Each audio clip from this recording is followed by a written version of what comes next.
विमलेंदु पांडे से समाचार सुनिए। प्रधानमंत्री नरेंद्र मोदी कल वीडियो कॉन्फ्रेंस के जरिए आत्मनिर्भर उत्तर प्रदेश रोजगार अभियान का शुभारंभ करेंगे। इस अवसर पर राज्य के मुख्यमंत्री और संबंधित मंत्री भी शामिल होंगे। इस दौरान श्री मोदी 6 जिलों के ग्रामीणों के साथ भी बातचीत करेंगे। राज्य के विभिन्न जिले जनसेवा केंद्रों और कृषि विज्ञान केंद्रों के जरिए इस कार्यक्रम से जुड़ेंगे। कोविड महामारी के कारण करीब 30 लाख मजदूर देश के विभिन्न भागों से उत्तर प्रदेश में लौटे हैं। राज्य में 31 ऐसे जिले हैं जहां पूर्णबंदी के दौरान 25,000 से अधिक मजदूर अपने घर लौटे हैं। इनमें से 5 आकांक्षी जिले भी शामिल हैं। राज्य सरकार ने आत्मनिर्भर उत्तर प्रदेश रोजगार अभियान की अनूठी पहल की योजना बनाई है। ये अभियान मुख्य रूप से रोजगार उपलब्ध कराने, स्थानीय उद्यमिता को बढ़ावा देने और रोजगार के अवसर उपलब्ध कराने के लिए औद्योगिक संघों तथा अन्य संगठनों के साथ भागीदारी पर केंद्रित है। केंद्र ने विभिन्न क्षेत्रों को प्रोत्साहन देने के लिए आत्मनिर्भर भारत पैकेज की घोषणा की थी। देश के पिछड़े इलाकों में ढांचागत विकास पर जोर देने और रोजगार सृजन के लिए गरीब कल्याण रोजगार अभियान 20 जून को शुरू किया गया था। स्वास्थ्य मंत्रालय का एक दल कल से गुजरात, महाराष्ट्र और तेलंगाना का 4 दिन का दौरा करेगा। ये दल राज्य सरकारों के साथ कोविड के प्रबंधन के प्रयासों को और सुदृढ़ करेगा। इस बीच देश भर में कोरोना जांच की सुविधाओं में काफी बढ़ोतरी हुई है। इस समय देश भर में कुल 1007 प्रयोगशालाएं परीक्षण का कार्य कर रही हैं। इनमें से 734 सरकारी और 273 प्राइवेट हैं। स्वास्थ्य मंत्रालय ने कहा है कि पिछले 24 घंटों में 2,07,000 से अधिक कोविड-19 की जांच की गई। देश में अब तक 75 लाख से अधिक नमूनों की जांच की जा चुकी है। पिछले 24 घंटों में 13,000 से अधिक संक्रमित व्यक्ति इलाज के बाद स्वस्थ हो गए हैं और देश भर में अब तक 1,71,000 रोगी उपचार से ठीक हुए हैं। कोविड संक्रमित रोगियों के स्वस्थ होने की दर 57.43% हो गई है। इस समय 1,86,514 रोगियों का अस्पतालों में इलाज चल रहा है। भारत में इस समय 1 लाख की जनसंख्या पर लगभग 34 लोग संक्रमित हैं, जबकि विश्व में ये संख्या 120 प्रति लाख है। केंद्रीय स्वास्थ्य मंत्रालय ने कहा है कि भारत में कोविड-19 रोगियों की मृत्यु दर भी दुनिया में सबसे कम है। प्रति 1 लाख में देश में मृत्यु दर 1.06 है, जबकि विश्व में औसतन मृत्यु दर 6.24 प्रति लाख है। देश में कोविड से स्वस्थ होने की दर 57.43% हो गई है। पिछले 24 घंटों के दौरान 13,012 रोगी स्वस्थ हुए हैं। इसके साथ ही देश में अब तक 2,71,697 रोगी ठीक हुए हैं। वर्तमान में 1,86,514 मरीजों का इलाज चल रहा है। स्वस्थ होने की दर के मामले में चोटी के 5 राज्य और केंद्र शासित प्रदेश हैं: मेघालय, राजस्थान, चंडीगढ़, अंडमान निकोबार द्वीप समूह और मध्य प्रदेश। इन प्रदेशों में मरीजों के स्वस्थ होने की दर 76% से अधिक है। दिल्ली सरकार ने कहा है कि शहर के बैंक्वेट हॉल में कोविड उपचार केंद्र बनाए जाएंगे। मुख्यमंत्री अरविंद केजरीवाल ने बताया कि कल एक बैंक्वेट हॉल में 100 बिस्तरों वाला कोरोना सेंटर शुरू किया गया। उन्होंने बताया कि इस समय 6,000 बेड खाली पड़े हैं। श्री केजरीवाल ने कहा कि सरकार लगातार बिस्तरों की संख्या बढ़ा रही है। इस बीच दिल्ली में पिछले 24 घंटों के दौरान 3,788 लोगों में कोरोना संक्रमण की पुष्टि हुई।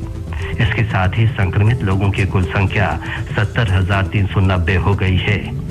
26,588 संक्रमित रोगियों का इलाज चल रहा है। दिल्ली के स्वास्थ्य बुलेटिन के अनुसार अब तक 41,437 लोग कोरोना वायरस से मुक्त हो चुके हैं। शहर में स्वस्थ होने की दर 58.86% हो गई है। दिल्ली में एक ही दिन में कोरोना से संक्रमित 2,124 लोग स्वस्थ हुए हैं।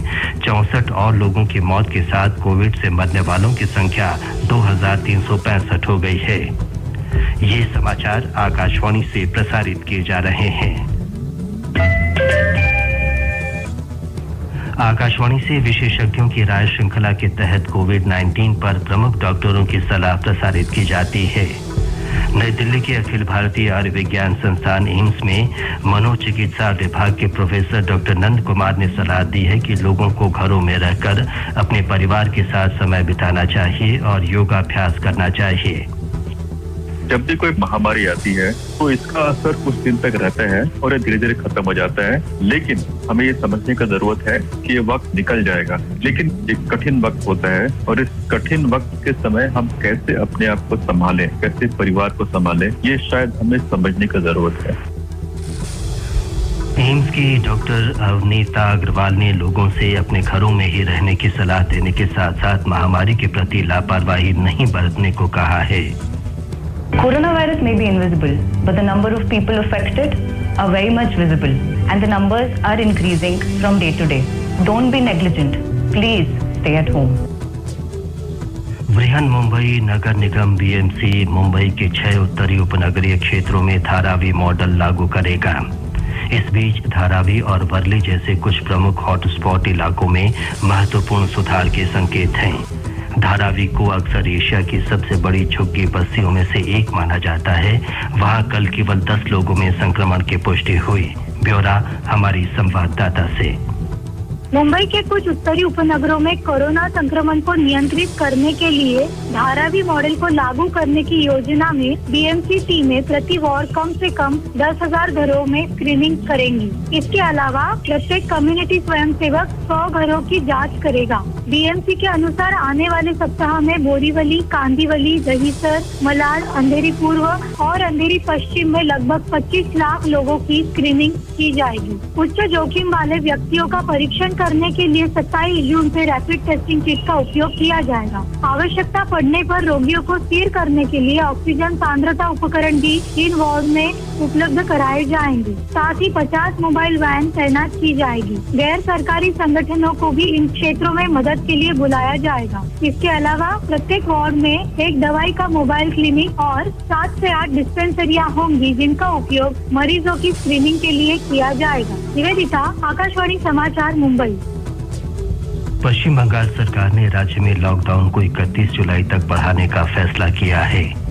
मुख्यमंत्री ममता बनर्जी ने राज्य में कोविड-19 की स्थिति पर चर्चा के लिए आयोजित सर्वदलीय बैठक के बाद कल शाम इसकी घोषणा की। उन्होंने कहा कि ये फैसला राज्य में महामारी के मामलों की संख्या में लगातार बढ़ोतरी को ध्यान में रखते हुए किया गया है। केंद्र और केंद्रीय माध्यमिक शिक्षा बोर्ड CBSE ने आज उच्चतम न्यायालय को बताया कि 1 से 15 जुलाई तक निर्धारित 10वीं और 12वीं कक्षा की शेष परीक्षाएं कोविड-19 महामारी के कारण रद्द करने का फैसला किया गया है। बोर्ड ने ये भी कहा है कि ये परीक्षाएं बाद में आयोजित की जाएंगी। उच्चतम न्यायालय देश में कोविड-19 के बढ़ते प्रकोप की वजह से 1 से 15 जुलाई तक होने वाली 12वीं कक्षा की बाकी परीक्षाओं को रद्द करने संबंधी याचिकाओं की सुनवाई कर रहा था।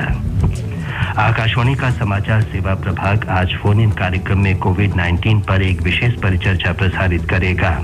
सर गंगाराम अस्पताल के वरिष्ठ चिकित्सक डॉक्टर माला श्रीवास्तव चर्चा में भाग लेंगे। ये कार्यक्रम रात 9:30 बजे से FM गोल्ड चैनल और अतिरिक्त मीटरों पर प्रसारित किया जाएगा। जम्मू कश्मीर में बारामूला जिले के सोपोर में सुरक्षा बलों के साथ मुठभेड़ में आज तड़के 2 आतंकवादी मारे गए। आतंकवादियों का सुराग मिलने पर सुरक्षा बलों के संयुक्त दल ने इलाके की घेराबंदी कर तलाशी अभियान चलाया। आतंकवादियों की ओर से गोलीबारी का सुरक्षा बलों ने कड़ा जवाब दिया। जम्मू कश्मीर के पुलिस महानिदेशक दिलबाग सिंह ने आकाशवाणी से विशेष बातचीत में बताया कि इस कार्रवाई में 2 आतंकवादी मारे गए। कि आज सुबह पुलिस ने सोपुर के बमई एरिया में आर्मी और CRP के साथ मिलकर के एक ऑपरेशन लॉन्च किया था। ऑपरेशन अभी थोड़ी देर पहले खत्म हुआ है। इस ऑपरेशन में 2 आतंकी मारे गए हैं। दोनों ही लोकल हैं और लश्कर-ए-तौबा के मेंबर हैं। काफी बड़ी मिकदार में असला और अम्यूनिशन भी वहां से पकड़ा गया है। वित्त आयोग ने आज पंचायती राज मंत्रालय के साथ बैठक की। इस बैठक में वर्ष 2020-21 से 2025-26 के लिए सिफारिशों पर चर्चा हुई।